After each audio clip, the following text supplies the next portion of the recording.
Soap on a rope fishing bobbers. So these are a two-part mold I bought from Brambleberry a few years ago. I'm heating up some cocoa butter, brushing it on top of the mold, and then sticking the tops on so it seals nicely. I'm adding my lye water.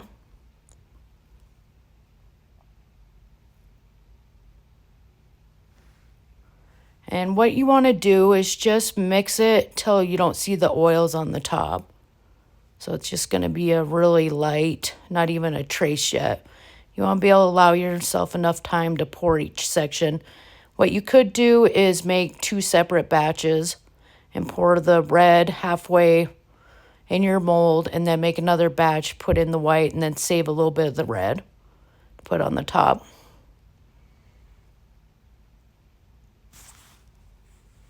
Mixing my essential oils. This is a kind of a woodsy blend with a little bit of sweet orange. It's balsam, fir, cypress, I want to say pine needle, essential oils.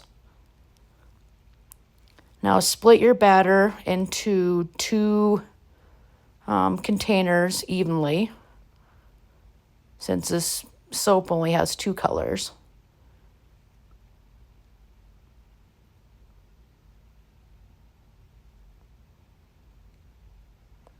This I'm using red reef clay.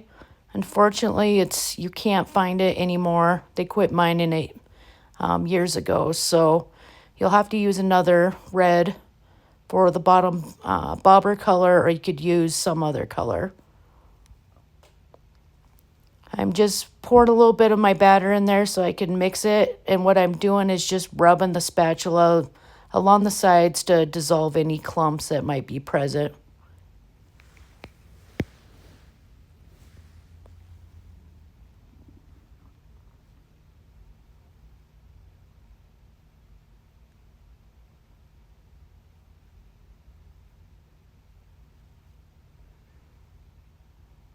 Now put it back into your main.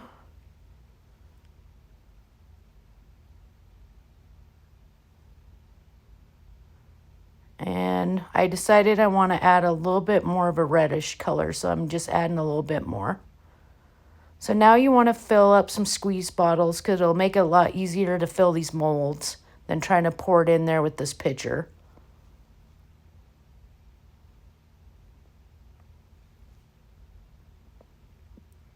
So fill each mold halfway.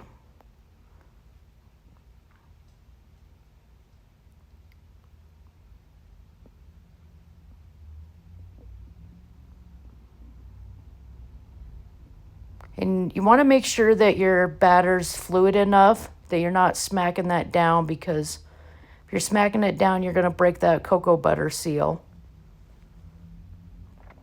And I missed on my video, but I put the white in and then I put a little bit of the red right on top.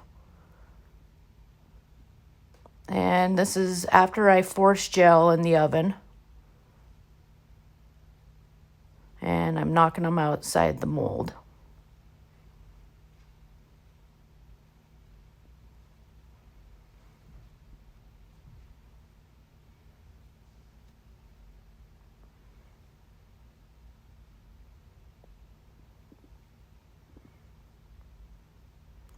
I'm using this little candle tool. You could use like a nail if you've ever made soap on a rope.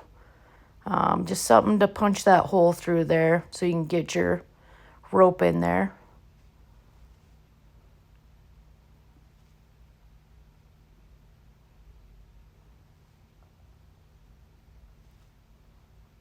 So right now I'm just trying to figure out how much I need to use.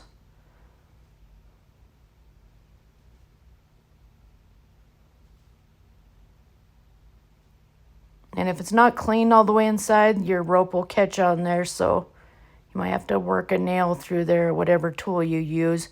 You could possibly use like a hard straw and do the same effect. Then you tie your rope on there, and that's how you make these.